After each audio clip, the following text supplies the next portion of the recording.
This past Saturday, I found myself on the couch, glued to the TV screen, and watching college football. It's a common occurrence for me, and many others in the fall. However, I wouldn't describe everything I watch as a standard football game. I'm choosing to call it by a new name: bullying.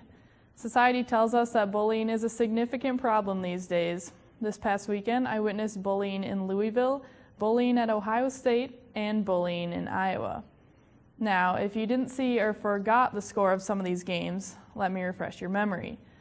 Louisville beat Florida International University by a score of 72-0. Iowa stomped Western Michigan 59-3, and here comes the big one. Ohio State rolled over Florida A&M University 76-0. Not a good day for the mid-major Florida schools. Not surprisingly, there were some records tied and set in these games.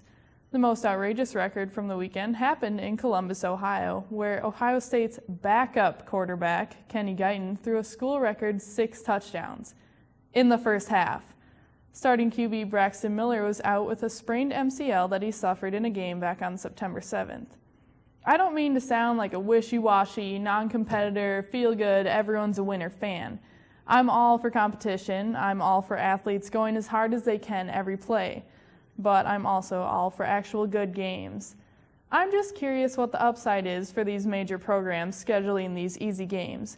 Besides a pretty much guaranteed win, there really are only 3 results for each game, and none of them are very appealing. Let's say a team wins by 70. Most people leave the game saying, why did we have that team on our schedule? If the game is close, people leave the game saying, yeah, we're not going to be very good this year.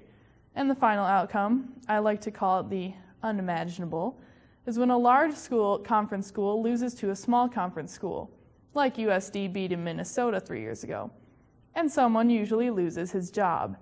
Granted, having a better record does help teams get to a better bowl game, but for me, I'd rather play the best competition every week and take my chances. For Coyote Sports, I'm Kelly Stewart.